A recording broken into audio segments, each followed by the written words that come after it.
Hey everyone, welcome to Lady Overlander Radio. Tonight we're speaking with Ariana Dufour. Stay tuned. Grab your favorite drink, whether it's a coffee, cocktail, or tea, and get ready. It's Ladies' Night on Lady Overlander Radio.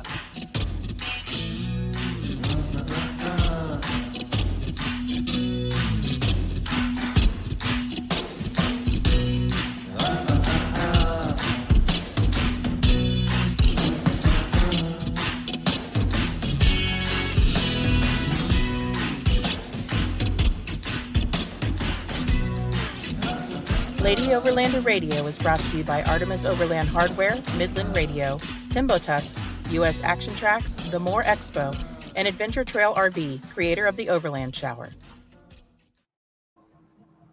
Hey girl, hey. Hey girl, hey. How you doing, Arla? How you doing? I'm doing good. How's your knee? Oh, that's no good. Ortho next Wednesday. Be good times. Boo. Boo. It's They're too just hot gonna to wear a amputate, brace. right? Cut it off Cut above it the off, knee. man.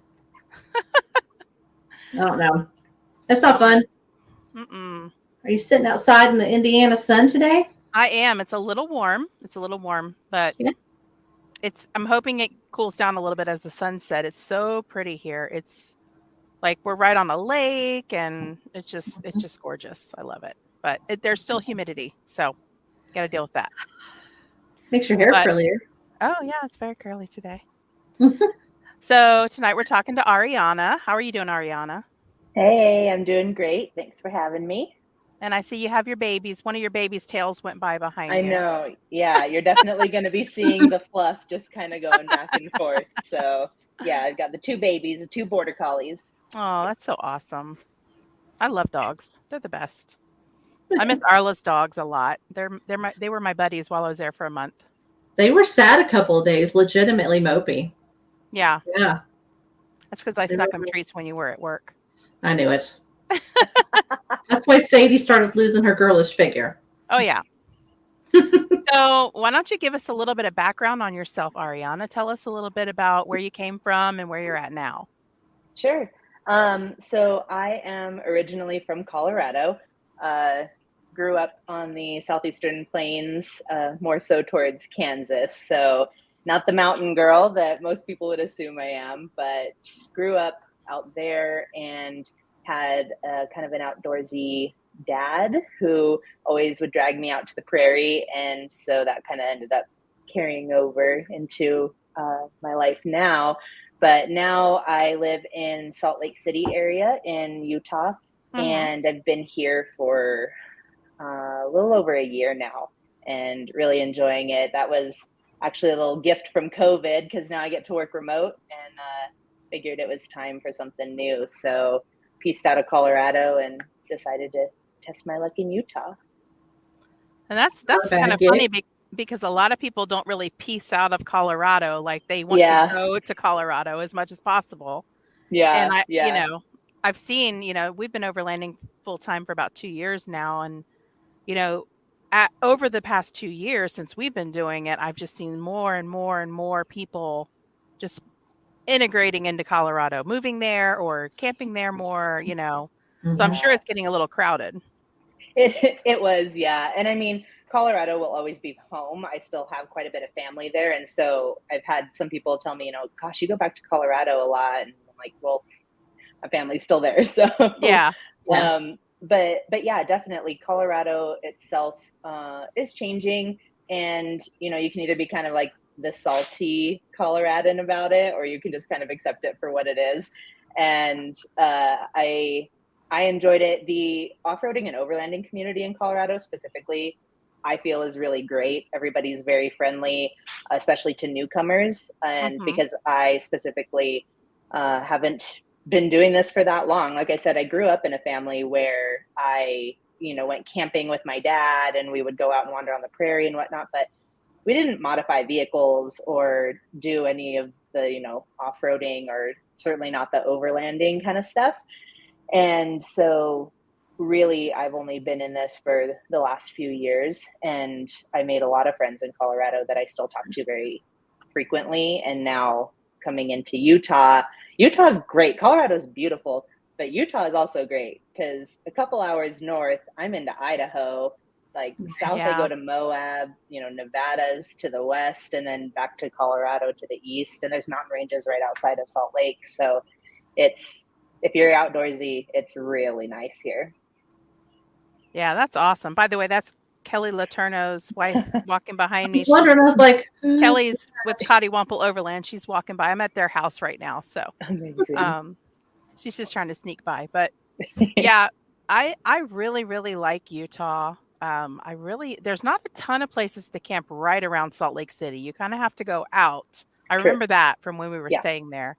Mhm. But there's just some really really cool places up in the mountains, Yeah. where you can Yeah. hit, and it's Yeah. so pretty there. Yeah. That's what I enjoyed when I first came to the Salt Lake area just to visit. The Wasatch Front is, right, and the Wasatch Mountain Range is right there. I mean, even more so than I lived in Denver for 7 years, Yeah. and it always, it never kind of ceases to be kind of funny how people would visit Denver and say, like, I thought Denver was in the mountains. And I'm like, well, it's not Vail. Like, it's still a city, and then there's mountains, but you got to go. But Salt Lake, the mountains are like right here. And one of the places that people really love to go to kind of try to escape the heat is the Uinta Mountains, which are just a little farther to the northeast. And the Uintas are great. And for me, they kind of feel similar to the mountain ranges in Colorado that I'm used to. But there's actually a lot more like small lakes and bodies of water, which is always fun. So Oh I yeah. really enjoy going up there. I don't remember the name of the creek that we camped on in Utah, but it was a very swift moving creek, but it was very, very shallow. And there was like probably a 10-foot little, not huge, but a 10-foot little cliff that dropped off the side. And it was so neat because you could camp right up there on the little edge of the cliff and hear the water at night rushing by, and it was Oh, just so wow. peaceful. Yeah. But Yeah, there's a lot of little hidden gems for sure. So, and as you know, as you make friends, you get introduced to those yeah. spots for sure, which is really cool. And I love finding hot springs too, and going Oh to yeah. hot springs. Like I know that's something that most people enjoy. It's always fun to find the ones that aren't quite as busy though, because it's the ones that like you'll just see all over Instagram or Google or whatnot, and it's almost impossible to get alone time at those ones. But when you can find the really off the beaten path ones, those are something special.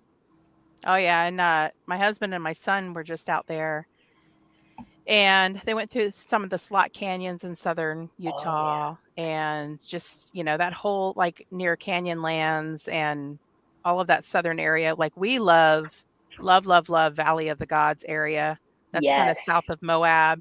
Mm-hmm. And just, it's so pretty there, Yeah. and I love that it's not super, super crowded. And that's one of the things we really like about Wyoming and Idaho as well. Yeah. So, Yeah. Yeah, I last year coming back home from Overland Expo West in Flagstaff, I think I left right after we closed up shop at the expo, knowing that I wasn't going to get all the way to Salt Lake. mhm. And I was like, I'll find somewhere part of the way up, and I'll just stop and camp and wake up in the morning and continue. And I ended up finding one of our trails for Trails Offroad that we had mapped that had camping marked on it. And I was like, okay, this is going to be it. And because it had some good pictures, and I was like, oh, this looks like it'll be really pretty. But it was pitch black when I got there. And, I'm just going down this dirt road in the middle of the desert in the pitch Yeah. darkness. And I'm like, oh, I hope there's not a canyon here because I'm going to fall off and die. What could go wrong? Yeah. I know. And I didn't have my dogs. It was just me. But anyways, so I found a spot and made camp for the night, went to bed, and I woke up in the morning and had the most incredible views. Like it was what you hope for every time you go somewhere. And I came to realize that the area I was in was just outside of Valley of the Gods proper. Yeah. And so I woke up and there's just these giant red stone plateaus all around me, and I was just like, oh my gosh, this is amazing. And yeah, then there wasn't many people out there because I think that would have been like a Monday morning after Expo ended. So that's on my list for spending a lot more time down there.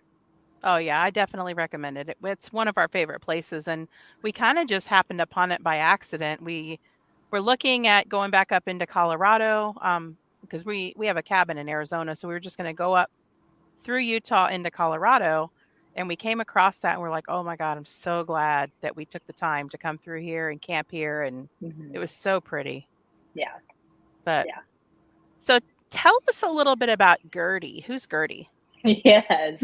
So Dirty Gertie. Gertie is my 2004 Lexus GX470 that I am in the process of building out.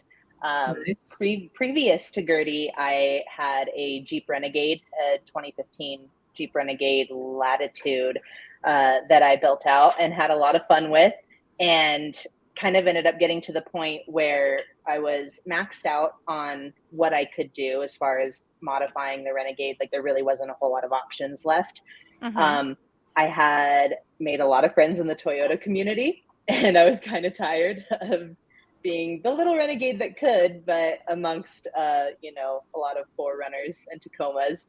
And I was ready for something a little more capable and with more room. So I started the search, and the Renegade was coming up on 100,000 miles as well. So, you know, value was only going to plummet from there. Yeah. Yeah. Unlike a So, Toyota. I know. And I did come to the market a little late, unfortunately. I started my search, and really what I kind of decided, but what I was trying to decide between was a Wrangler Rubicon, because Mm-hmm. Yes. why not? Well, one, because why not? And also because for Trails Offroad, our core team mostly runs Wranglers and a lot of Rubicon builds. But so it's going to be a Wrangler Rubicon or a 4th-gen 4Runner with a V8 was really what I was looking at, which then also put me into the, well, a Lexus GX470 also has a V8 and some of those capabilities and is more comfortable, built for luxury. And then I think I also was looking at, it might have been like an LX570 maybe, I can't remember. But yeah, so I kind of had, you know, my last kind of group of, okay, it's going to be one of these. And the Rubicons that were in my price range had, the mileage was just too high on them. I was like, oh God, I'm going to get maybe 50,000 miles out of this thing. Probably more than your Renegade. Yeah. And I did go on some test drives, and for me and my needs, it's a lot of road trip miles. Like, yes, of course I'm getting out and I'm camping and wanting to run trails, but I'm not trailering my rig to the trail. I need to be comfortable, and I tend to go pretty far. Like, I'm still going to Colorado and I'm still going to the West Coast and whatnot. So test driving the Rubicons, I was like, it's loud and it's not very comfortable for extended driving periods. So it was a little shaky there. And then I test drove the GX470, and I was like, oh, this is my girl. They're nice. Yeah. Yes, Yeah. very nice. Yeah. But like I said, I kind of came to the market a little late, so I certainly paid a premium. But even between then, I got Gertie back in last November, I think. So I haven't even had her a full year yet, and I definitely paid a premium. But looking at what people are paying now for used GXs, and some of them with frames that are crumbling to bits, it's wild. So I'm glad I did it when I did. Yeah. But yeah. So what have you done to her so far? So far, she does have swapped out suspension. It wasn't something. It's kind of interesting. I got her from a dealer where you could tell they probably find things at auction and they jazz it up a little bit and then they throw it out onto the market. Oh yeah. And I was like, all right, well, some of the stuff that they did to her is at least good enough for me to give me some time to decide what I would like to do. And the mileage couldn't be beaten. I got her with like 130,000 miles on her. Timing belt had already been done, all this stuff. So she was already had some things done to her, one being the suspension. Funny enough, they put a rough country 4Runner suspension on her. Oh, okay. Yeah, which is really interesting. I'm sure some people will have opinions on that, but It wasn't my choice. But anyways, it's actually surprisingly comfortable. And the GX, most people know that the GX and the 4Runner share a platform, and they're very, very similar. If not, some people are like, they're the same. So yeah, she's got rough country 4Runner suspension on her 275 Hankook Dyna Pro AT tires.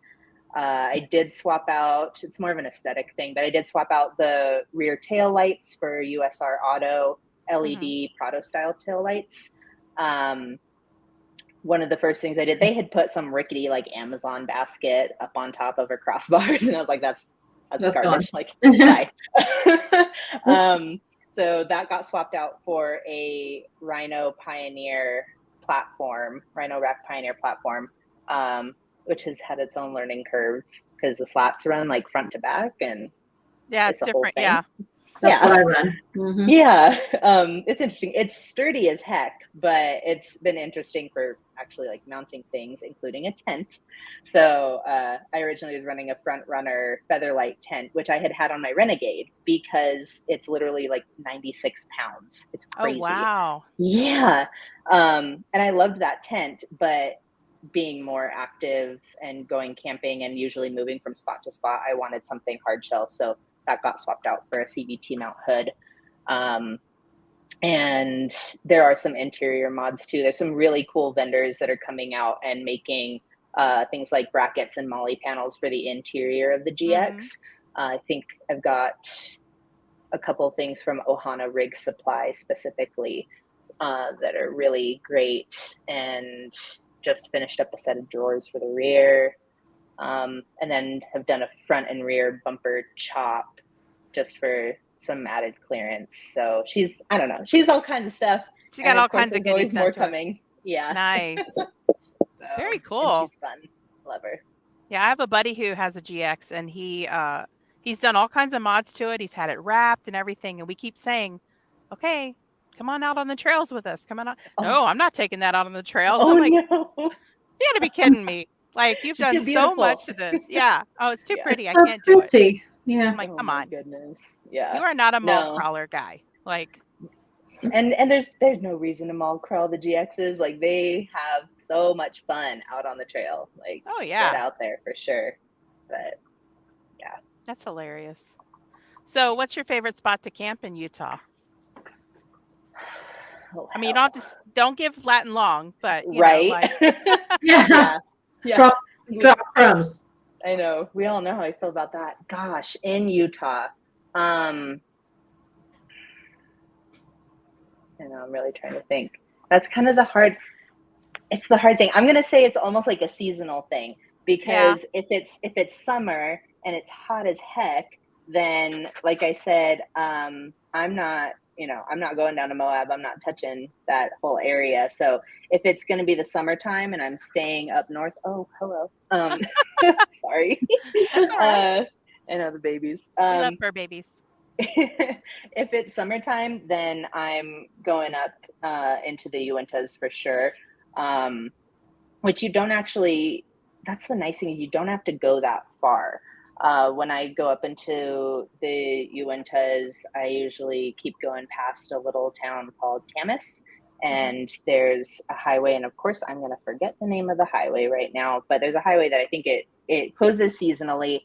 They don't maintain the actual paved highway during the winter time because it's so high up and it's just not worth plowing. But I think the highway technically takes you up into Wyoming if you followed it all the way. But there's just so much camping up there. And like I said, there's lots of little lakes up there, which is really nice. Because for me, when I'm camping, I'm camping because I want a view, like I want to be surrounded by beautiful things and have a great time. So if I can camp by a body of water, that's even better. And I do like to take the boys paddleboarding with me.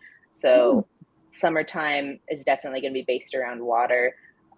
Whereas if it's going to be not necessarily in the winter, but if it's going to be a little cooler, obviously everybody loves Moab, and Moab is phenomenal, but even just going to the kind of west of Moab and into west and north of Moab into like the swell and the San Rafael swell area, there's an unlimited amount of land out there, and still some of the most amazing views you'll ever see. I am, well, like, I'm not from Utah, so I don't feel bad saying this. I've never gone to any of the parks, like to actually like to Arches The and arches to all are, that kind of stuff. yeah. Like, I can't stand the idea of having to wait in line to go somewhere. And I've heard so many people that say like, oh, we hiked to Delicate Arch at 4:30 in the morning and there was already 10 people there. And I'm like, that's insane. That's insane.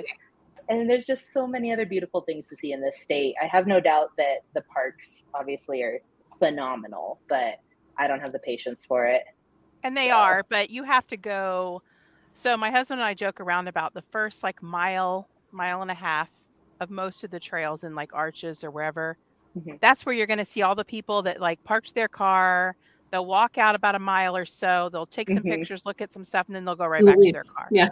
So Okay. you have to go like hike Yeah. some of the more, you know, rougher trails and get way out in those kind of places in order to like really experience it without a ton of people around you. Right. And that was the same thing with Zion too. So I mean, Okay. they're both beautiful, beautiful places. I love them both. But you know, a lot of it is, you know, a lot of people just stay right around those, Right. you know, that's the good thing, I guess, is that they don't really Yeah. want to go too far out. So they go out and do their little pictures and they come back to their car and leave. Right. Right. But So yeah, yeah, if you're there's willing to put so in the work. many. Yeah. And I mean, the places we've been, there's so many amazing views. And Arla's husband, Tony, just went out there and met up with my husband and a few other people. And he even said he was in Utah. It's the first time he'd been to Utah. And he was just like, I was just like blown away, Yeah. Yeah. you know, Yeah. by the views. And you don't have to be in a national park to see those amazing views. No. Yeah, Yeah. not at all. Not So, at all. Yeah. And I mean, everybody that I talked to back home, they're like, you know, oh, there's so much BLM land. You can just pull over anywhere. And I'm like, okay, well, like, no. not but anywhere, but yeah. not anywhere. But yes, the amount of obviously BLM specifically and publicly accessible land is wild. I think technically Nevada actually has the most out of all the states, is something that I was told, and I was like, well, that's because nobody wants to live out there. Yeah. No offense to anybody from Nevada. It's just hot there. Yeah. It's hot, yeah. But yeah, definitely here in Utah, it's so easy to find somewhere to just go and explore and have fun. Oh yeah. And I would say second to you, or I would actually say before Utah, I would pick Wyoming because again, tons and tons of public lands, not a lot of people. Love it. And what's funny is it's both of those are right next to Colorado. And like they're just like the unsung heroes, you know, that don't really get a lot of attention paid to them, but that's okay by me because I know they're amazing. Quit talking about it. Yeah. Yeah. Quit revealing the secrets. Yeah. Just forget what I said. So tell me a little bit about Dufour Art and Design. What is that? Yeah. So Dufour Art and Design, I guess I didn't even include that kind of in my background about myself. So as far as, you know, what I do for work, my background is in graphic design kind of originally, but, you know, I just generally would always call myself a designer, but I've done everything from identity and branding to web design and app design, traditional advertising, and kind of like just everything in between. I enjoy learning all these different things. And so I worked for a marketing agency essentially ever since I got out of college. And Dufour Art and Design was essentially my entity that I spun up to offer my services on a freelance basis. And originally, I like to tell people, originally I wanted to go to art school when I was, you know, finishing high school. I wanted to go to an arts college, and my parents said no, absolutely not. They were always extremely supportive of me wanting to pursue a creative career, but just not eating cup of noodles. So I went to a business school instead and majored in marketing and self-taught as far as design is concerned, which at this point with YouTube and Skillshare and books and everything, if you are artistic in any way or have an eye for design, there's no reason you can't self-teach. So yeah, Dufour Art and Design is just me offering my creative services on a freelance basis while I was working in a marketing agency realm. And then that segued into my position with Trails Offroad now. So tell us about Trails Cool. Offroad. What's your title and your position there? So my title is Director of Marketing and Design, which is that fills my soul. That makes me so Sounds happy. very important. Yep. Oh yeah, it sounds important. But essentially, it's kind of funny. I have been an avid user of Trails Offroad's website for I think almost 4 years now. Which the Trails Offroad has been an entity. I think the website was originally published back in 2013. Okay. And so it's been around for quite a while, actually. But I had been using it for a few years, and via my own design skills, sometimes designers enjoy just kind of coming up with wild ideas and throwing it out into the universe is like, hey, wouldn't this be fun? And so that's actually what I did. Is I had made a mock-up of an interface that was almost like Apple Maps, but it pulled in kind of some like Trails Offroad functionality, a little bit of Apple Maps, a little bit of Gaia, and it was just this fictitious thing. And I posted that to my design Instagram account, Dufour Art and Design, and I tagged Trails Offroad. And funny enough, the founder, Todd, saw that, and they were in need of some help. And he reached out to me and said, hey, you're a designer. Let's talk. Nice. And Very cool. Yeah, it's just definitely one of those things where, like social media comes in for good and isn't like a terrible place. So yeah, Todd reached out to me, and I had been helping them on a freelance basis for last maybe year and a half or so, something like that.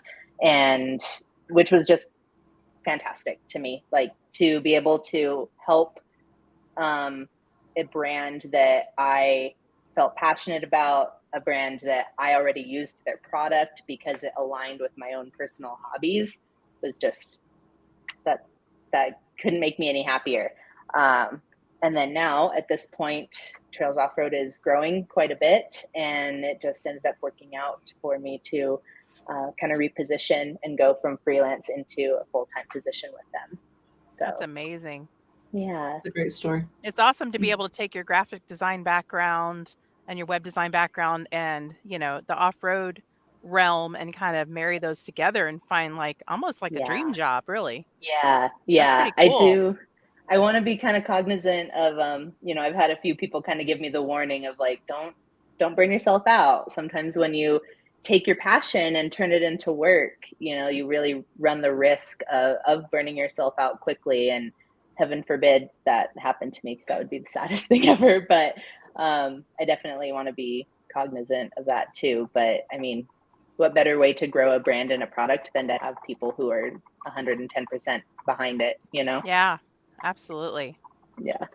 So what would you say sets Trails Offroad apart from like Onyx or Gaia or things like that? Oh yeah, absolutely. So funny enough, I mean, like I said, Trails Offroad has been around as a web presence since about 2013. And really what sets us apart, to keep taking dog toys away. Sorry. What sets Trails Offroad apart more than anything is the fact that our data, and when I say data, I mean all of our data, our tracks, our details, our photos, our everything is all proprietary. We don't crowdsource. And so really what that comes down to is our founder, Todd, has somehow found a way to kind of wrangle cats. And all of our trail guides that we create are created in-house by authors or writers, whatever you would like to call them. But they are by people who work for Trails Offroad in multiple capacities, but they actually go out and physically run the trail, create the GPX track, take the photos, take the video, write up the trail guide. So it's not crowdsourced data from our users. We don't actually allow our users to submit their own tracks or anything like that. So we can really focus hardcore on quality control. Yeah. And also that means that we do have a rating system on difficulty. And I always get the question, okay, well, but is that a rating system based on a Jeep Wrangler, or what is that? Because that's the problem, right? Like when somebody tells you, oh, I ran this trail and it was super easy, a guy in a Wrangler on 40s is Yeah. going to It's have going to a be different easy. experience Yes. than somebody in their stock Chevy Silverado who's just looking to get the kids out for a camping trip. You know, those are two different vehicles, two different needs, two different potentially experience levels. So who do you believe at that point? And so we have a rating system that is not based on the specific vehicle that our author is driving. Instead, it's based off of a little more generic, like, is this trail best suited for a two-wheel drive, for a stock 4x4, 4x4 with, light modifications or something more extreme. And then also we take into account the actual obstacles on the trail. And, is it rocks that are, small? Is it rocks that are maybe a 12-inch height variable, that kind of stuff? We try to keep it a little more The gravel versus general. dirt and things like that. Exactly. Yeah. Things like that. So because really we want to be extreme, we want to be on the extreme side of know before you go, which does lend itself to sometimes targeting a specific kind of outdoorsman, right? There are also the people who they love the adventure and they love the unknown, and there's nothing wrong with that either. And we actually are the only platform that has a direct integration with Gaia GPS, because we also knew that there's so many power users for Gaia that are like, my life and every trail I've ever run is in Gaia. I'm not leaving them for any reason, Yeah. So we do really love the Gaia team, and we have a direct integration with them to where if you are one of our users, then with literally the click of a button, you can send our GPX track for a trail and our waypoints to your Gaia account. So if you would like it to live in there and you'd rather use Gaia, there's nothing wrong with that. So, Yeah, and I've done that as well. I recently got a Trails Offroad account and I've integrated those, and I love it. And I see what you're saying. Like, I do like the crowdsource information as well, but you're right. One person's moderate trail can be somebody else's super hard trail or somebody else's easy right. trail. Like, it's very Right. hard to know exactly what the standard is. And and I've gone on trails where people are like, oh, this is really easy. You can do it. As long as you got high clearance, you're fine. It's super easy. And then you get on there and you're like, this is not what I had in mind. Yeah. Yeah. And we do still allow some user input. And so with our trail guides, we plot the GPX track, but then we also have waypoints, and a waypoint's going to be something like a rock obstacle, a water crossing, a campsite, things of that nature. And each waypoint then has 3 photos to go along with it. So when you're looking at the trails before you're even out there, we're trying to give you a really holistic view of what you're going to run into. And then we do allow trail reviews. So our users, somebody goes out and runs the trail, and we've had this issue in Arizona, especially with all of the monsoons and the water that really degraded some of the trails out there over the last season. So you can go in and run a trail and then leave a trail review and say, hey, I was only able to get 2 miles down this trail because, there's a big washout, and they can upload their own photos. And then that actually sends a notification to our author, letting them know. And then we do expect our authors to keep their trail guides up to date, because that's the other thing. It can't just have somebody publish a trail guide and, never look at And it then leave it. again. Yeah. Exactly. Yeah. So then we do expect our authors to keep trail guides up to date, at least seasonally, especially for like Colorado and the high country, where gates close, roads close for snow, that kind of stuff. And also if somebody lives somewhere maybe where there's wildfires, they're going to know first if there's a fire in the area, or if the Forest Service is closing gates to keep people safe, and all that kind of stuff. So we try to keep everything real-time updated as much as possible, and extremely, extremely detailed. Very, very cool. That's awesome. Well, we're going to take a quick break and then we'll be back and we have lots more questions to ask you. So everybody stay tuned. I'm Tony with Trails Offroad, and you're Joy the Woodpecker. I am. This is Team Wild Maven. Hey, this is Josh Quash Design. Hi, this is Jerry from Timber Tusk. Hi, we're Cotawampus Overland. What's up, guys? This is Oscar Mike Overland. Hey, I'm Matt. And I'm Kara with Ozark Overland Adventures. Hey, this is Aaron with Artemis Overland Hardware. Hey, this is Chris with More Expo. You're watching. And you're watching. And you're watching Lady Overland Radio. Lady Overlander Radio. You're watching Lady Overland Radio. Here we go. Hey, girl. Hey. Hey, girl, hey. Hey, girl, hey. Hey, girl, hey. Hey, girl, hey. Hey, girl, hey.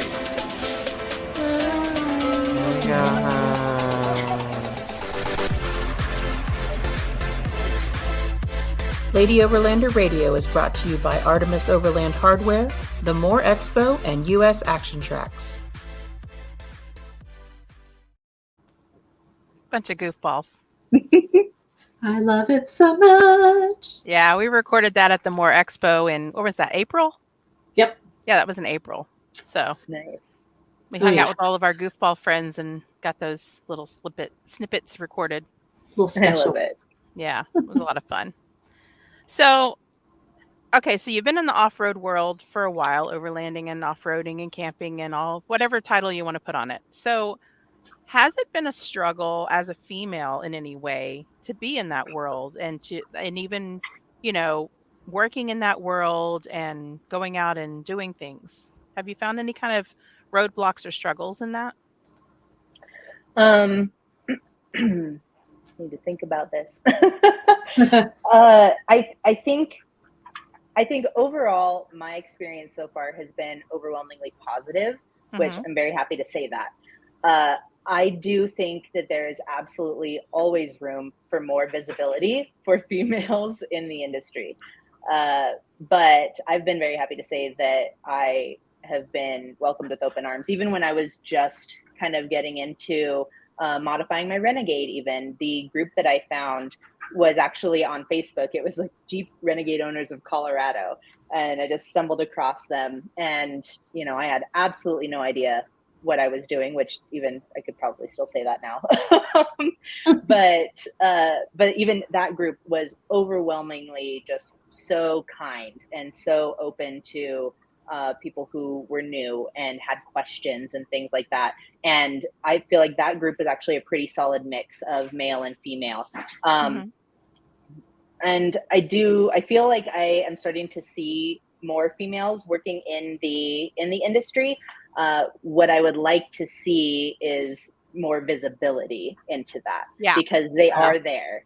Like, I mean, obviously you guys started this podcast and you're trying to talk to people. We talked earlier, offline about the She Overlands group. And I know that there's other females that are really trying to kind of shine a spotlight on people who are participating. And I think that that's fantastic. And I'd like to see more diversity in general in the marketing of off-road companies and things of that nature, because women are there. It's just sometimes I just want to be left alone too. I'm not gonna lie. Yeah.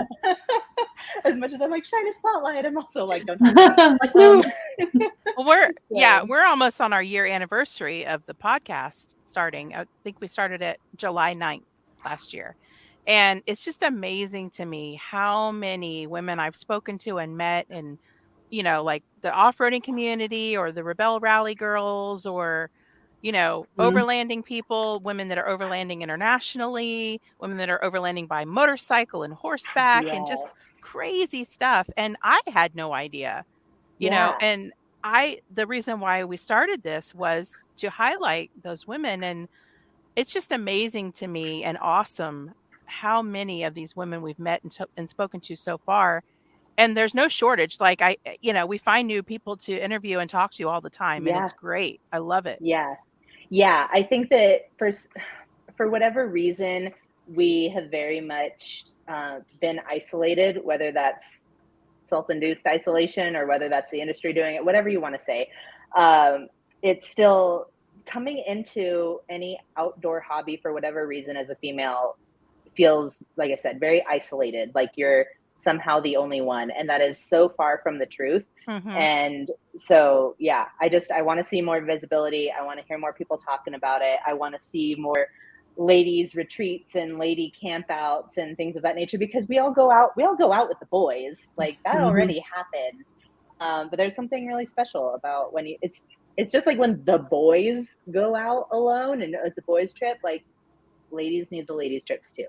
So I want to see lots more of that. And luckily through social media and through working with various off-road and outdoor brands, and through attending expo and things like that, I've been very blessed to meet more ladies that are in the industry, which is super exciting. I think that probably you guys for sure need to get Susan Piper of Demos on your podcast, because she is a force to be reckoned with, and she's fantastic. And actually Demos is now based out of the Salt Lake area, and she is, I think, a 4-time Rebel Rally competitor, both as a navigator and a driver. And I could talk about her and to her forever. She's awesome, and I definitely consider her a mentor for me that I look up to. So, and I never would have come across Susan without social media and Overland Expo, to be quite honest. So, it's definitely, that's awesome. Yeah, I mean, we've had Wild Mavens. They're entering for the first time this year in the Rebel Rally. We've had Carrie Porter, and I think she's done it 3 or 4 times. 3 times. 3 times. Yeah.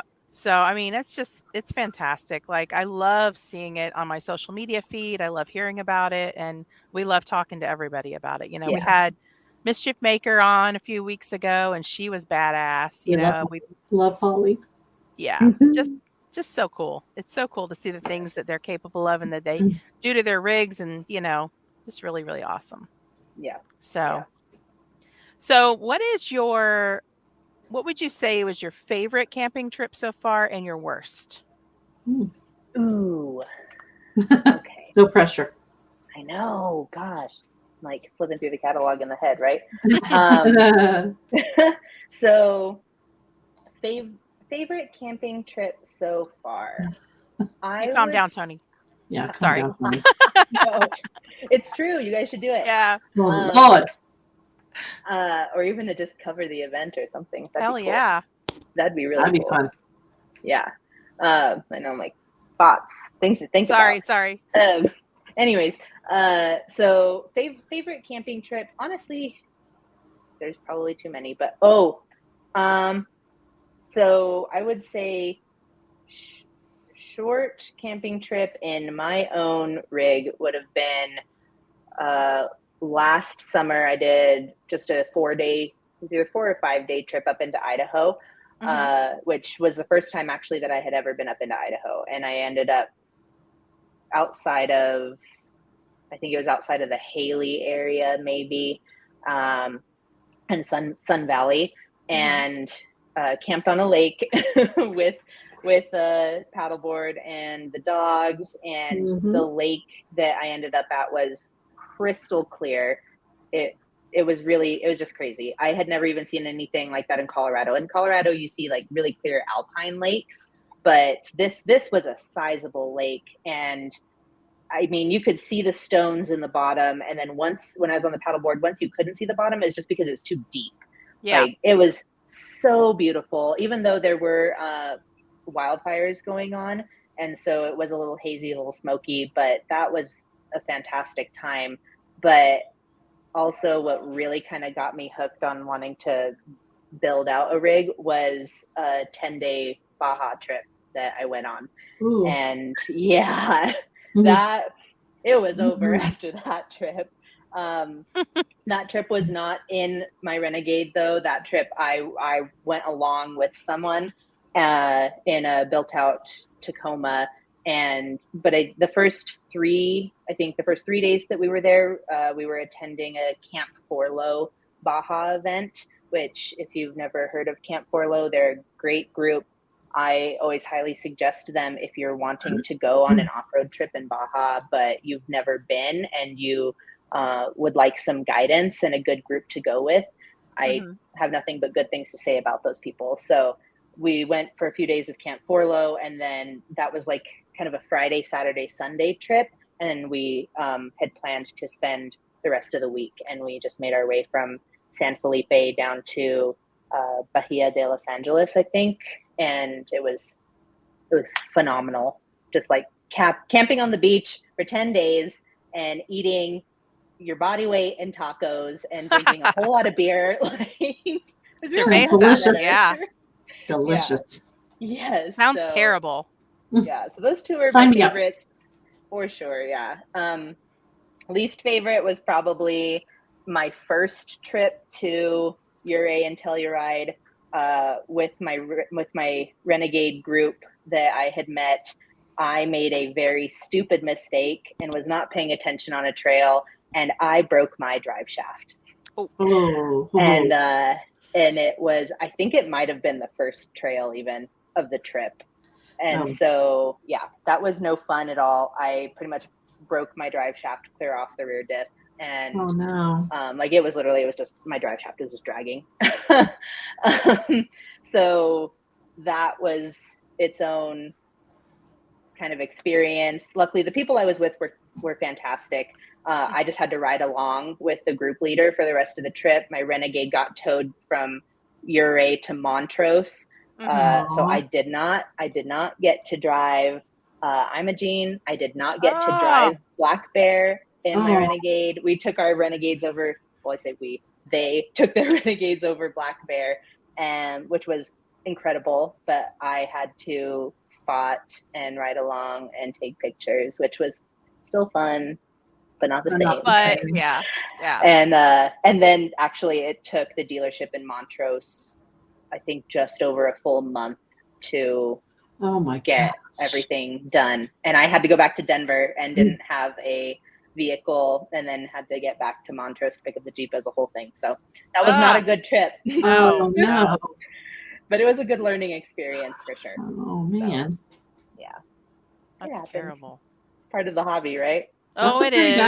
It's still the bad part that I don't like, especially if you're, even if you're doing it part-time or you're not trailering it or you're doing it full-time, right. If that's your daily driver, you really rely on that vehicle. And and that is absolutely where I'm at in life right now. I'm like, I am a single income and my build is my daily driver. So, and as much as I love challenging myself, I don't really have any aspirations to be a crawler, and I don't have the budget for it either. So yeah. So my next question has to do a little bit with you. I mean, you don't look like you're very old at all, but I'm going to ask you this anyway. So if you had a do-over to do in life, what would that do-over be? What would you change about your life so far? Or would you change anything? Oh gosh. I don't know that I would necessarily change anything.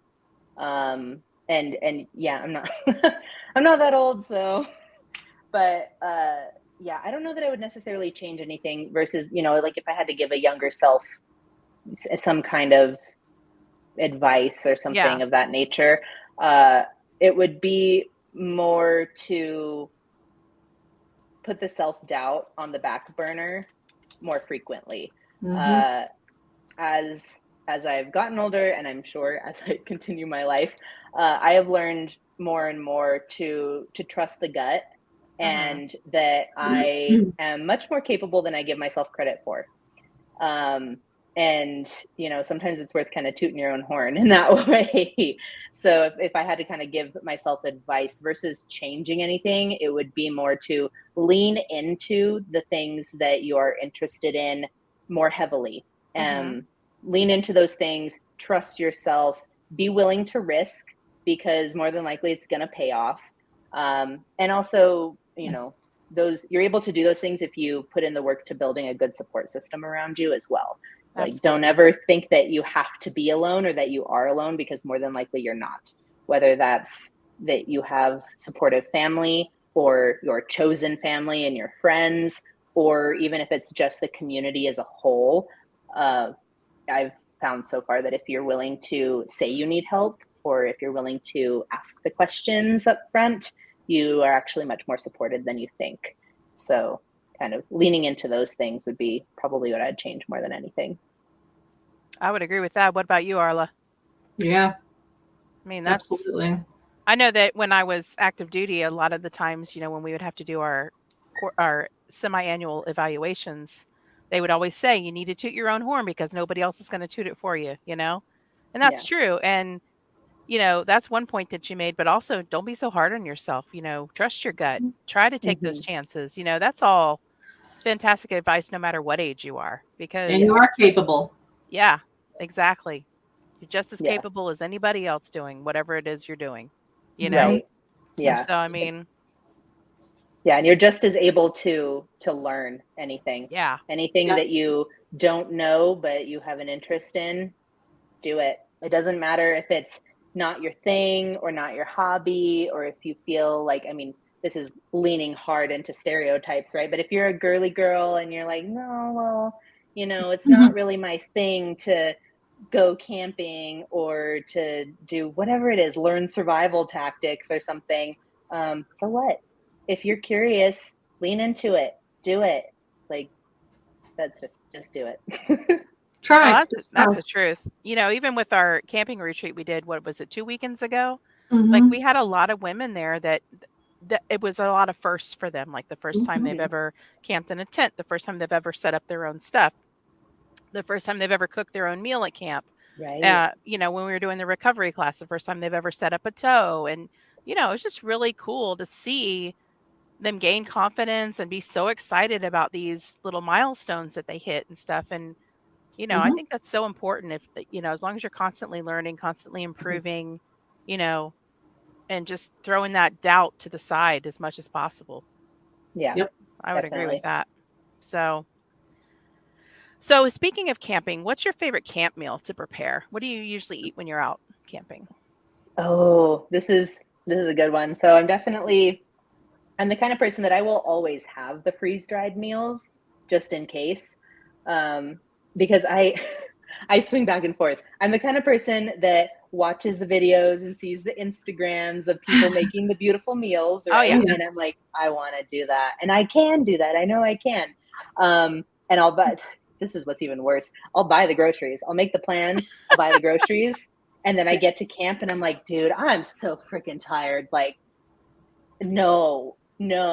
Like, can I just like roast a cheddar dog on the fire and like eat it in a slice of bread? Like, but if I am actually going to cook, one of my favorite things actually is I really like to take like a turkey kielbasa or something, some sort of like smoked sausage kind of thing that's actually already technically cooked. You just need to warm it up. So I'll do like diced kielbasa, peppers and onions, and then I love to get those Uncle Ben's like ready rice. They're meant for you to put in the microwave and cook. But yeah, honestly, you toss the peppers and onions and kielbasa in the pan and cook that up, and then you toss the rice and maybe like a little bit of extra water and just let the rice like soften up. It's delicious and it's so quick. And then if I'm like really want a real meal, like asparagus is always easy to cook in just in a frying pan.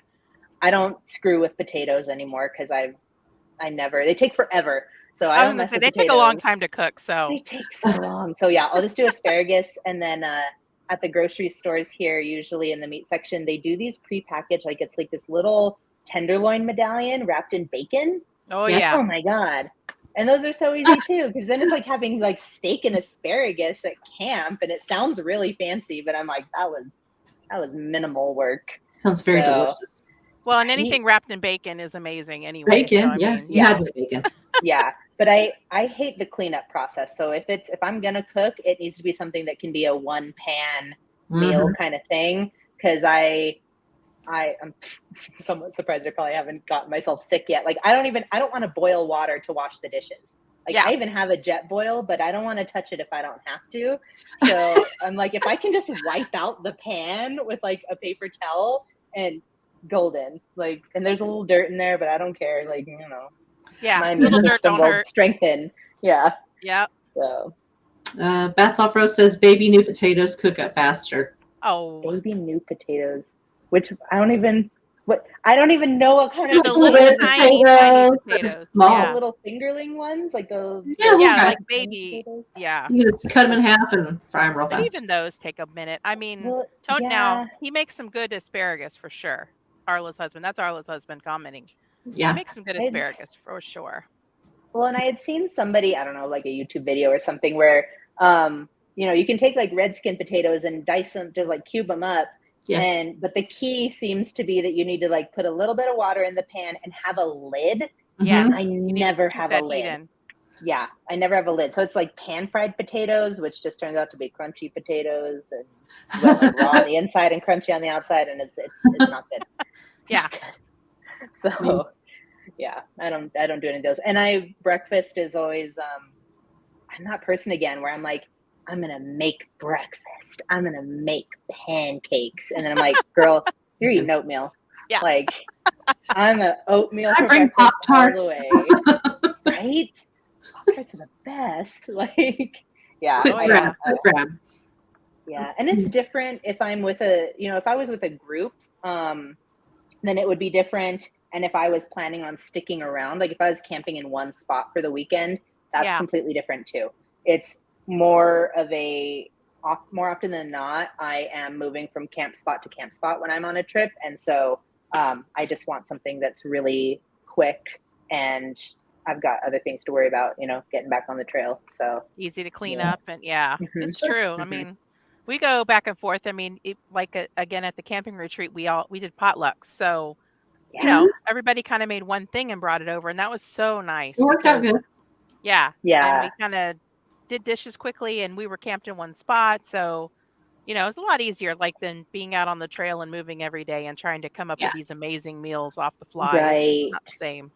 Yeah, if you can ever time it right, and if you follow him on social media, one of my buddies back in Colorado, Jason, his handle's Overland Eats, and he's not even a full-time chef, and that's almost what annoys me. I think he works in like real estate or something full-time, but he just has this passion for cooking and sharing it with people. And I had the immense pleasure of going on a camp out with him, and he will do like fire roasted butternut squash with breadcrumbs and smoked chicken wings. He'll bring his like camp chef smoker out, and he just did a partnership with Messermeister knives and stuff. Like, he's real deal legit, but he likes to do pop-up camp outs every once in a while and stuff, and he'll just post it on his Instagram. And if you see it and if you can figure out where he is, then he will somewhat feed you. Yeah, you gotta. Yeah. Nice. Overland You'll Eats. get hooked. How about that? Heck yeah. His food is phenomenal. Yeah. So, I had to you were talking about food. I was like, oh, I gotta check that out. Yeah. I mean, he doesn't look like he needs any help with any followers, but give him a follow and check him out for sure. Definitely do, for sure. So speaking of social media, why don't you give the audience a little bit of information about how they can find you on social media?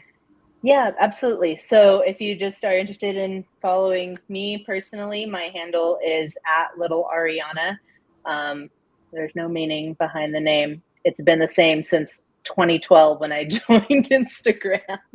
So you can find me at @littleariana. That's just going to be me, my personal life, my personal travels. And then if you want to find my work, then that is Trails Offroad, and it's just @Trails Offroad on Instagram and Facebook as well. So, and more than likely, if you send a message to Trails Offroad, you're probably going to end up talking to me. So nice. That works. So yeah. Yep. And Dufour Art and Design. You got some pretty cool stickers and stuff going on there. Yeah. And I always tell people, if you need any help, if you need help with a website, with stickers, with logo, with photography, with whatever it may be, reach out to me.